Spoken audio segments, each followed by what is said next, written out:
Hello friends, welcome back to my YouTube channel. इस video में हम जानेंगे कंप्लीट एमएस वर्ड को। एमएस वर्ड के अंदर डॉक्यूमेंट को कैसे फॉर्मेट किया जाता है और उस पर क्या क्या एडिटिंग की जाती है, बॉर्डरिंग कैसे की जाती है, ये सभी हम एक ही वीडियो में जानने वाले हैं। तो यहाँ पर मैंने एमएस वर्ड की विंडो को ओपन किया है। यदि आपको ओपन करना नहीं आता है तो मैं आपको बता देती हूँ। एमएस ऑफिस ओपन हम 2 या 3 तरीके से कर सकते हैं। सबसे पहले, जैसे यदि आपकी स्क्रीन पर वर्ड की कोई भी सॉफ्टवेयर आपको दिख रहा है तो आप उस पर डबल क्लिक कर दीजिए तो एमएस ऑफिस की विंडो ओपन हो जाएगी। इसके अलावा यदि आपको स्क्रीन पर नहीं दिख रहा है कोई भी आइकॉन, तो उसके लिए आपको स्टार्ट बटन पे क्लिक करना है। ऑल प्रोग्राम माइक्रोसॉफ्ट ऑफिस के अंदर आपको एमएस ऑफिस मिल जाएगा, उस पर आपको डबल क्लिक कर देना है तो आप एमएस ऑफिस की विंडो पे पहुंच जाओगे। एक और तरीका है कीबोर्ड शॉर्टकी से भी आप एमएस ऑफिस को ओपन कर सकते हो। आपको कीबोर्ड से window button plus are press करना है तो आपके सामने ये रन कमांड आ जाती है। यहाँ पर एमएस वर्ड के लिए कोड है विनवर्ड, WINWORD, विनवर्ड। एक बार और देख लीजिए, विनवर्ड हम जैसे ही लिखेंगे, ओके करेंगे या एंटर प्रेस करेंगे तो एमएस ऑफिस ओपन हो जाएगा। तो ये एमएस वर्ड की विंडो होती है। डॉक्यूमेंट रिलेटेड, ऑफिस रिलेटेड सारे कार्य इसमें किए जाते हैं। बुक्स को लिखना, लेटर को लिखना, टाइप करना, प्रिंटिंग करना, प्रोसेसिंग करना, सारे काम इसमें किए जाते हैं। तो यहाँ पर जैसे मैंने डॉक्यूमेंट को, एमएस ऑफिस को ओपन किया है और इसमें कुछ भी टेक्स्ट लिखा है। तो जैसे अगर आप नहीं लिख पाते हो, ओनली आपको प्रैक्टिस करनी है, तो आपको एक कोड देती हूँ मैं। कोड है =RAND और open bracket and close bracket. इसके बीच में आप कोई भी नंबर लिखोगे, फिर एंटर प्रेस करोगे तो आपको प्रैक्टिस के लिए टेक्स्ट प्रोवाइड हो जाएगा। तो यहाँ पर मैंने ये डॉक्यूमेंट लिया है। अब सपोज़ मुझे इसकी फ़ॉन्ट साइज़ को कम करना है, तो कम करने के लिए मैंने पूरे डॉक्यूमेंट को सिलेक्ट किया। कंट्रोल A से भी आप सिलेक्ट कर सकते हो या होम टैब में एडिटिंग ग्रुप में सिलेक्ट वाले ऑप्शन में सिलेक्ट ऑल पे क्लिक कर सकते हो तो आपका पूरा टेक्स्ट सिलेक्ट हो जाएगा। जो 3 पेज हैं टोटल, सभी का टेक्स्ट इसमें सिलेक्ट हो गया। यहाँ पर ये 489 वर्ड बता रहे हैं तो ये सभी सिलेक्ट हो चुके हैं। सिलेक्ट करने के बाद मेरे को यहाँ से इनकी फ़ॉन्ट साइज़ को थोड़ा सा कम करना है, तो मैंने ये फ़ॉन्ट साइज़ कम कर दी। तो ये वाला जो ऑप्शन है ग्रो फ़ॉन्ट, इससे आप फ़ॉन्ट साइज़ को बढ़ा सकते हो। श्रिंक फ़ॉन्ट से आप कम कर सकते हो, या फिर ये जो स्केल जैसा दिख रहा है यहाँ से भी आप फ़ॉन्ट साइज़ को इंक्रीज़ डिक्रीज़ कर सकते हो। जितनी आपको रखना है उतनी आप रख सकते हो। तो ये तीनों ऑप्शन फ़ॉन्ट साइज़ के लिए हैं। उसके बाद यदि आप चाहते हो कि आपको लैंग्वेज में चेंजेस करना है, फ़ॉन्ट लैंग्वेज आपको बदलना है, तो बदलने के लिए आपको पहले पैराग्राफ को सिलेक्ट करना पड़ेगा। जिस एरिया को आपको चेंज करना है उसको आपको सिलेक्ट करना पड़ेगा। उसके बाद आपको जाना है होम टैब पर, फ़ॉन्ट ग्रुप के अंदर फ़ॉन्ट फेस पर। तो फेस क्या होता है? फेस चेहरा नहीं होता। जैसे कि फ़ॉन्ट का मतलब, जैसे हिंदी में शब्द बोला जाता है, इंग्लिश में टेक्स्ट बोल सकते हैं, ऐसे ही कंप्यूटर की लैंग्वेज में फ़ॉन्ट का अर्थ होता है शब्द या टेक्स्ट। तो जो भी वर्ड रिलेटेड कार्य हैं इसमें होंगे, और ऐसे ही भाषा या लैंग्वेज को फ़ॉन्ट फेस बोला जाता है। तो हमें अगर इनका थोड़ा सा स्टाइल बदलना है, इंग्लिश में भी कई तरीके की भाषाएं होती है, उनको बदलना है, तो उसके लिए हमें टेक्स्ट को सिलेक्ट करना पड़ेगा। उसके बाद होम टैब पर फ़ॉन्ट ग्रुप के अंदर ये फ़ॉन्ट फेस वाला बॉक्स आपको मिलेगा। इस ड्रॉप डाउन पर आपको क्लिक करना है, तो आपको जो भी भाषा में इसमें चाहिए उस पर आपको क्लिक कर देना है, तो आपकी ये लैंग्वेज उसी टाइप से हो जाएगी। ओनली हिंदी हम नहीं कर सकते क्योंकि हिंदी में फ़ॉन्ट अलग होते हैं, जैसे कि डी से का बनता है, तो ये पूरा चेंज हो जाएगा। बस इंग्लिश में ही आप कर सकते हो। जैसे कि मुझे इसको इस वाले में लेना है, तो ये मैंने क्लिक किया। आप देखोगे यहाँ पर ये हमारे फ़ॉन्ट जो है चेंज हो चुके हैं। इनकी फ़ॉन्ट साइज़ बढ़ाना है या फिर वापस आपको नॉर्मल रखना है तो आप नॉर्मल भी रख सकते हो। सभी पूरे डॉक्यूमेंट को एक साथ करना है तो कंट्रोल A प्रेस करो और यहाँ से एक ही लैंग्वेज में आप कर सकते हो, कैलिबरी बॉडी में, या फिर कैसे भी आप कर सकते हो। इनकी फ़ॉन्ट को फॉर्मेटिंग को आप क्लियर भी कर सकते हो। तो सबसे पहले मैंने लिया टेक्स्ट, मैंने टाइप किया है। अपने अकॉर्डिंग मुझे फ़ॉन्ट साइज़ रखना है, जैसे कि 18। फ़ॉन्ट साइज़ हम अपनी मर्ज़ी से रख सकते हैं। फ़ॉन्ट साइज़ बदलने के लिए ये वाला ऑप्शन आता है, इसका नाम है फ़ॉन्ट साइज़। आप मिनिमम 8 और मैक्सिमम 72 कर सकते हो। लेकिन मान लीजिए आपको 72 आपने कर दी, सिलेक्ट ऑल और फिर 72, लेकिन आपकी मर्ज़ी है, आपको इससे ज़्यादा भी करना है तो उसके लिए आप यहाँ पर ये टाइप भी कर सकते हो। जैसे मैंने 100 लिख दिया, एंटर प्रेस कर दिया, 100 भी हो जाएगी। या फिर ये ग्रो फ़ॉन्ट पर आप क्लिक करोगे तो भी फ़ॉन्ट साइज़ बढ़ जाएगी, श्रिंक फ़ॉन्ट पर करने पर कम हो जाएगी।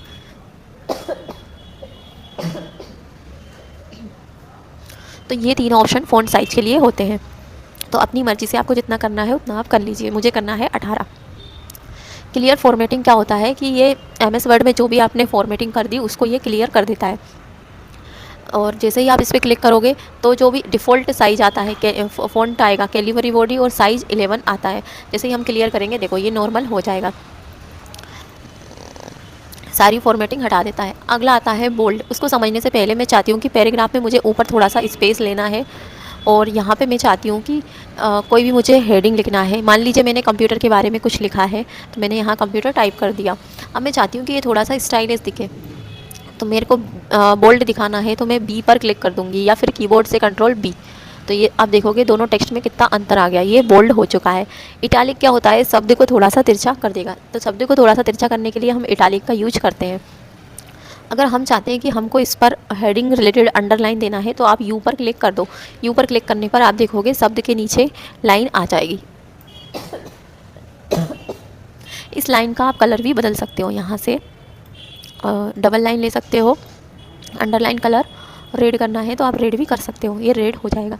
उसके बाद मैं चाहती हूँ कि जो मेन हेडिंग है थोड़ी सी बड़ी दिखाई दे और ये पूरे पैराग्राफ के सेंटर में दिखाई दे, यानी कि यहाँ पर।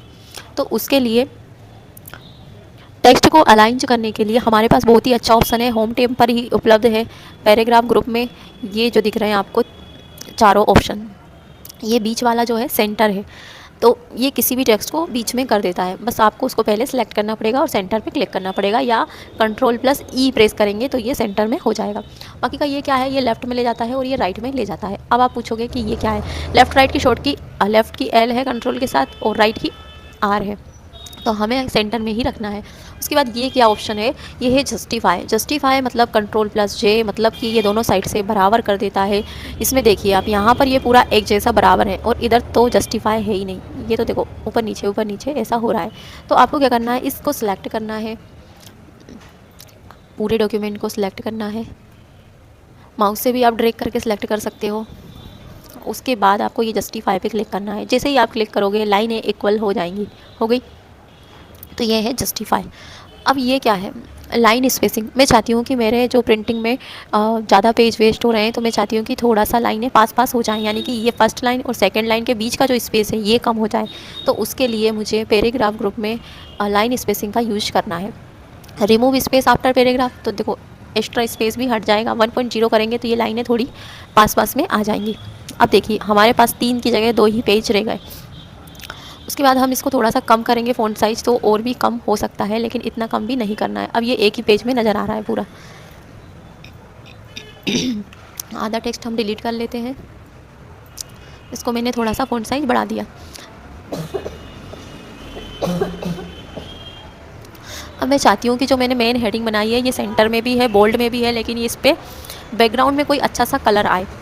अगर टेक्स्ट अकेले पे कलर लगाना है तो यहाँ से आप इसको टेक्स्ट को हाईलाइट कर सकते हो, तो ये टेक्स्ट हाईलाइट अलग से दिखाएगा।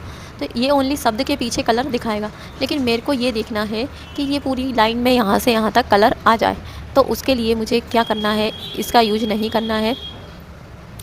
यहाँ से ये जो आता है शेडिंग वाला ऑप्शन लेना है और इस पर अप्लाई कर देना है। तो देखो ये लाइन शेडिंग में पूरे ही लाइन पर शेडिंग आती है। आप किसी भी कलर की शेडिंग लगा सकते हो, जैसे कि आपने रेड कलर की शेडिंग लगाई, फिर आप चाहते हो जैसे कि आपने येलो कलर की शेडिंग लगाई, लेकिन आप चाहते हो कि अब फ़ॉन्ट कलर अच्छा नहीं लग रहा ब्लैक, तो फ़ॉन्ट कलर बदलने के लिए हमें फ़ॉन्ट को सिलेक्ट करना है। होम टैब पर फ़ॉन्ट ग्रुप के अंदर यहाँ से फ़ॉन्ट कलर का ऑप्शन मिलेगा, इसमें से आप कोई भी फ़ॉन्ट कलर चूज़ करके क्लिक कर दीजिए, तो आपका फ़ॉन्ट कलर भी चेंज हो जाएगा। उसके बाद मैं चाहती हूँ कि ये जो टेक्स्ट है इसका कलर भी थोड़ा सा चेंज हो जाए। जैसे आपको ब्लू कलर में करना है तो फिर सेम प्रोसेस है, आप यहाँ से उसका फ़ॉन्ट कलर भी चेंज कर सकते हो,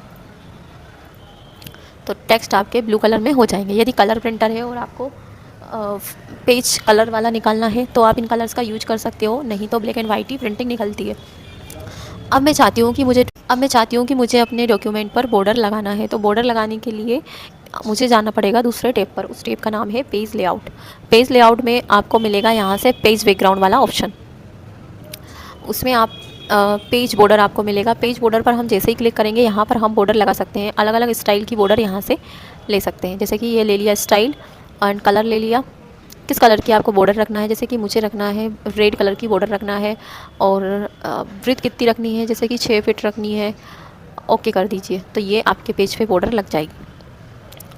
उसके अलावा आपको यहाँ पर आर्ट लगाना है, तो कोई इसमें कई सारे आर्ट दिए हुए हैं, इन आर्ट को भी आप लगा सकते हो। बॉर्डर के रूप में इसका यूज कर सकते हो। जैसे कि कोई सी भी डिज़ाइन ले लीजिए, जैसे कि मैंने ये वाली ले ली, ओके कर दीजिए, तो देखो ये बॉर्डर लग जाएगी। अब बात करते हैं वाटर मार्क की। वाटर मार्क कैसे लगाया जाता है, यानी कि पेज के पीछे जो लगाया जाता है वो वाटर मार्क कहलाता है। यानी कि कोई भी आपकी चीज़ को कॉपी नहीं कर सकता, कॉपी करेगा तो उसके पीछे आपके इंस्टीट्यूट का नेम, आपका नेम कुछ भी आएगा। वाटर मार्क लगाने के लिए आपको पेज लेआउट पर ही जाना है। पेज बैकग्राउंड में वाटर मार्क का ऑप्शन आपको मिलता है, यहाँ से आप इस पर क्लिक करेंगे तो देखो ये तो डिफ़ॉल्ट रूप से बने हुए आ रहे हैं, कंडीशनल, डू नॉट कॉपी। तो आपको कस्टम वाटर मार्क पे जाना है, क्योंकि हमें अपने अकॉर्डिंग ही लगाना है। उसके बाद पिक्चर वाटर मार्क लगाना है, तो आपको पिक्चर पे क्लिक करना पड़ेगा। जैसे कि आप चाहते हो कि आपका कोई सा लोगो बना हुआ है और वो आपको लगाना है, तो आप पिक्चर वाटर मार्क पर क्लिक करके ओके कर दीजिए। या फिर टेक्स्ट वाटर मार्क लगाना है, तो टेक्स्ट वाटर मार्क पर क्लिक करना है। भाषा यहाँ से लेना है इंग्लिश, हिंदी, और टेक्स्ट जैसे कि, और टेक्स्ट आपको जो भी आपको रखना है, जैसे कि मुझे रखना है कंप्यूटर एकेडमी,